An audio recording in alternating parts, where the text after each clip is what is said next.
Hi warriors, it's Hannah here and welcome back to another video.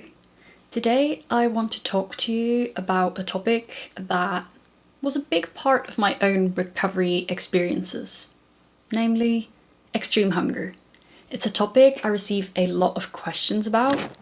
People are naturally quite worried about it happening, how long it lasts, why it may still occur at a healthy weight, so I want to dive into some of those things today. Grab yourself a drink, a snack, whatever you need, get comfortable, and let's get to it. First off, what is extreme hunger? Extreme hunger is what feels like an insatiable kind of hunger, a bottomless pit kind of hunger, and it's extremely common in eating disorder recovery. It may present as a physical sensation, so a rumbling tummy, feeling a bit faint, feeling a bit aggy, hangry, but can also very much be a mental sensation. So thinking about food 24/7, planning your meals, and not being able to focus on other things. For me, it was actually a combination of both of those things. As I said, it's super common in recovery. A lot of people in recovery do experience this throughout their recovery or in periods, and that is because after a period of restriction, your body is quite naturally asking for food, for a lot more food. So while it's called extreme hunger, it's not that abnormal and it's really not that extreme. For me, in those first stages of recovery, I wasn't really hungry, like at all. My stomach had shrunk quite a lot, so I was really just pushing myself to eat and it felt like a massive chore. I hated it, but I pushed through. Until I found that I was able to eat a lot more. Until I found that those amounts didn't make me gain lots of weight anymore. And that those amounts didn't make me feel full anymore. After some time, that never hungry feeling changed to a never full feeling. I still struggled a lot of the time to identify my hunger, but when I started eating, I often felt like I could keep going and still not feel satisfied after. I think for me, somehow that was even more uncomfortable and scarier still. So, as I said, for me, extreme hunger occurred when I started to eat more, when I started to eat more regularly, when I started eating a greater variety, and my body, my metabolism, just started to function again. So rather than an extreme thing, it was quite a normal and quite a good and positive thing. However, it definitely did feel extreme, excessive, and uncomfortable to me personally, and I know to a lot of people going through it. Anyway, as long as my weight wasn't normalized, I wasn't nutritionally rehabilitated, my body wasn't repaired, my hormones weren't rebalanced, for me, that extreme hunger hung out throughout that period. Maybe it came and went a little bit, but it was pretty damn consistent until each and every one of those points were resolved. And it makes sense. Your body is not going to feel entirely safe until you're getting consistent, regular meals in, until your body weight is at a good place, and until all of these other markers normalize too. Up until that point, your body likely is still in a bit of a fight or flight stress state. And the extreme hunger is quite a natural response to try and get you out. So, why does extreme hunger happen? First off, as I hinted at a little bit as well, you're coming from a place where you're not used to eating all that much. As I said, my stomach had shrank a lot. Now, suddenly you're starting to eat normal portions, and maybe more than normal portions because your body has a lot to make up for.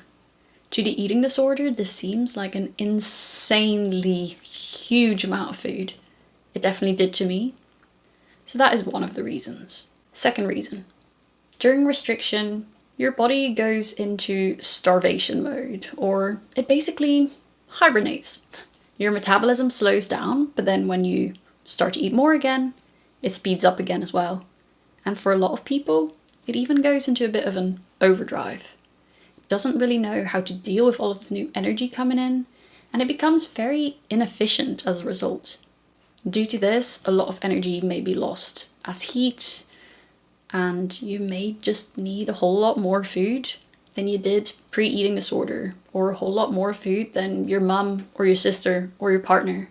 And there's no point comparing to a previous version of yourself or to your mum, your sister, or your partner, because this is you, and this is a specific time point in your life, and if you want to recover, you're gonna have to push through.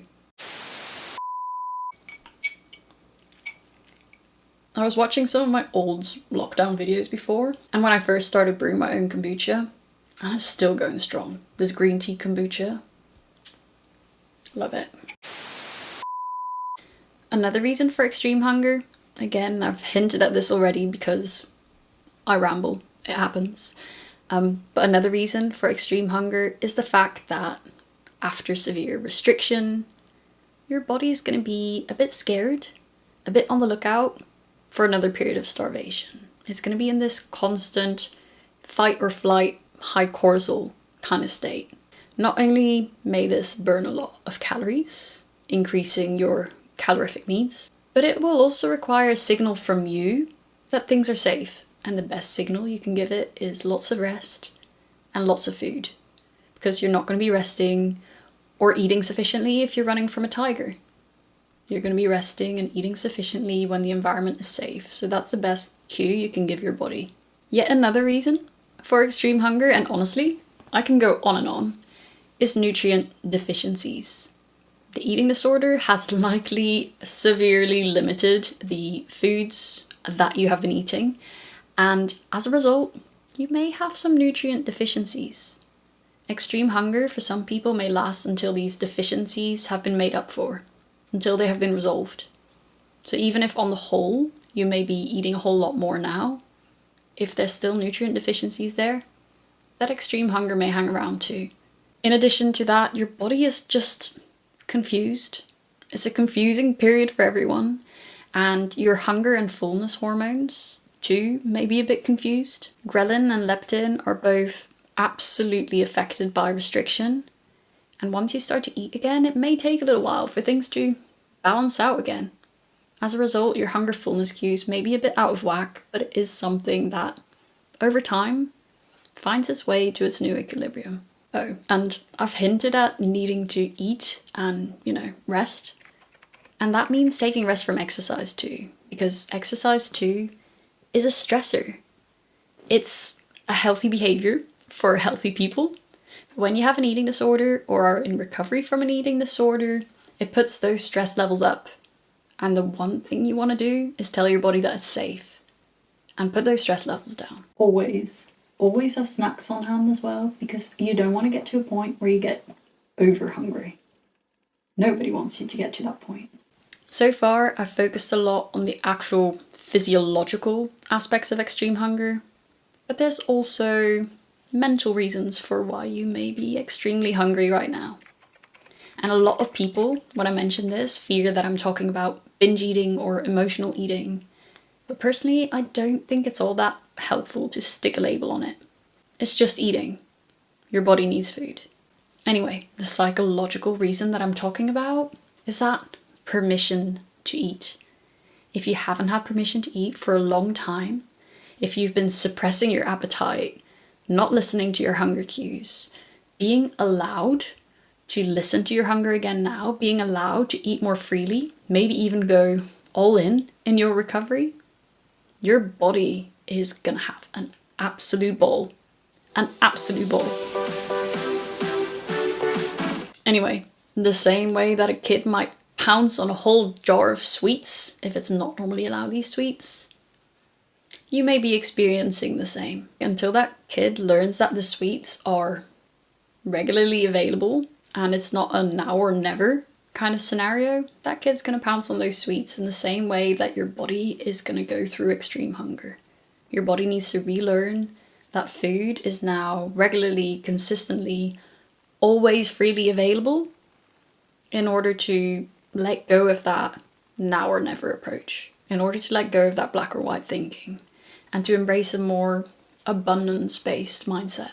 Tom made brownies and they look like poos. Anyway, snacks acquired. I mean, I feel like I've touched on this already, but should you respond to extreme hunger? Yes, absolutely. If you want to learn or relearn to eat more intuitively, to be free around food, you can't do that and still try to suppress your hunger. You can't do that and still try to suppress your weight. In order to embrace full recovery, you need to listen to your body. You need to tell it that it's safe, and you can only do that by eating and resting and listening to its cues. In my own experience, trying to suppress the extreme hunger or my cravings, that only made things worse. The hunger would hang around, my mind would be obsessively focused on food, and in addition, those specific cravings never really seemed to fade away until I gave in to them, and then they shifted. I mean, you can only have so much chocolate in a day, I promise you, or in a week, until you get a bit sick of chocolate and you want something else, and those cravings do change. I know that giving in to those extreme hunger cravings and sensations can feel, well, very extreme. It can feel very unnerving. It can feel very uncomfortable. But rely on your support network. Rely on your distractions. And listen to your body, because the only way to get to a place where you are intuitive, i.e. where you can listen to your body, is by practicing listening to your body. Makes sense. Also, listening to the extreme hunger is really important in breaking out of any binge restrict cycles too. Because what I found in my own recovery and what I see happening in a lot of my clients and people I've worked with is this tendency to restrict in the mornings. It can be in the evenings as well, but a lot of people in the mornings until in the evening you finally have that permission to eat and you sort of go a little bit overboard and you then restrict again in the morning. And your mind is on food 24/7. So the only way to break out of that is to give yourself that permission all the time. Even if you ate a lot the night before, eat again now. I think biological reconditioning comes into that too, to a certain extent. So I'll be linking a video to that too, because I don't think you can really talk about recovery and listening to your cravings and trying to rediscover intuition without also knowing about and following the principles of biological reconditioning. Anyway, I was hinting a little bit here at binge eating or a binge restrict cycle. So before going into how long extreme hunger may last, I wanted to touch on this. Extreme hunger is not binge eating. Or at least, I don't deem it particularly helpful to label it as such or to give it any kind of label. What one of my clients and I have settled on, just so that we know that we're both discussing the same thing, is cravings-driven eating.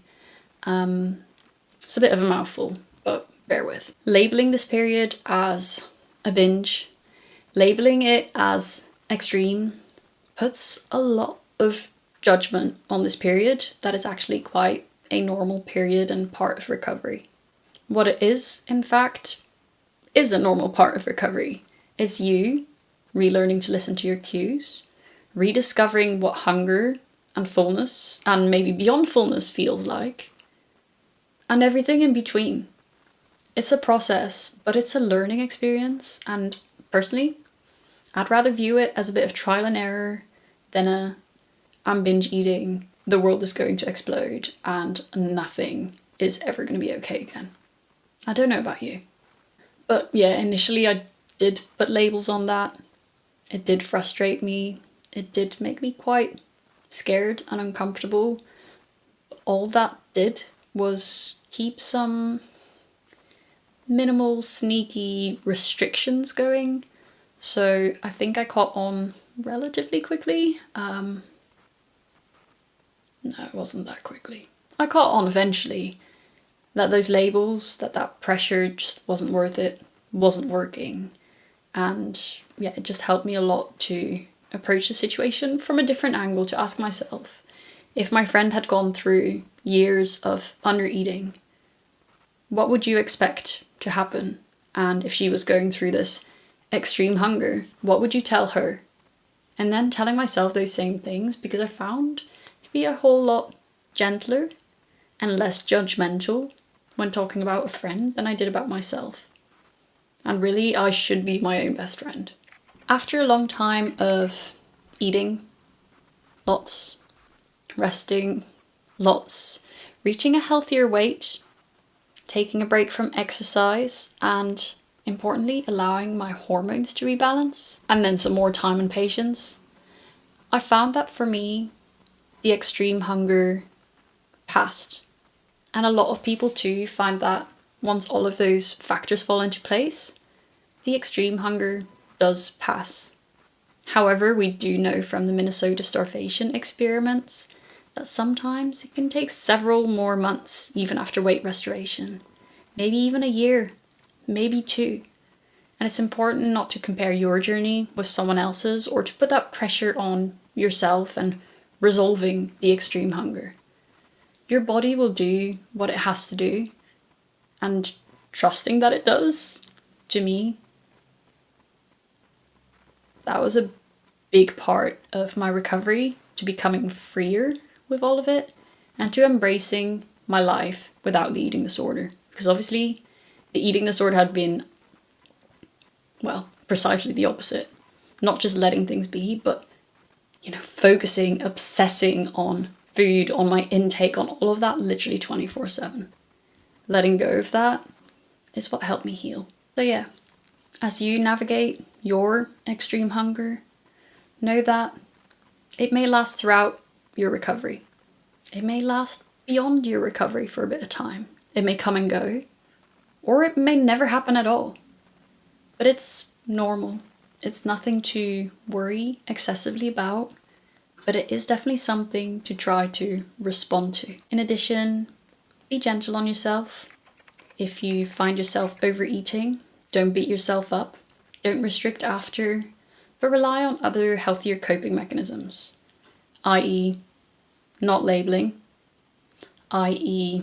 hot water bottles, i.e. hot drinks, good books, series, board games with friends, parents, family. Developing these new coping strategies that are going to help you a whole lot further in life than the eating disorder ever has or ever will. I know, recovery absolutely sucks. I never want to go through that process again, but it's also very much worth it. The life I have gained after navigating this, the skills I have gained from navigating this, I am a transformed person. If you want to get there too, if you need a little bit of help in that journey, if you want to rediscover food freedom, rediscover a life beyond the eating disorder, without guilt, without shame, without 24/7 food obsessive thoughts, I'm here for you. I'll pop a link to one-to-one coaching in the description below. I'll be running another group program as well at the end of the year, around October time. Message me, DM me, connect with me, book in a free call, do what you need to do. Don't allow the eating disorder to keep taking the reins. Anyway, on that note, I'm off to make myself a snack. Have a wonderful day. I'm wishing you all of the best, and I look forward to connecting with you.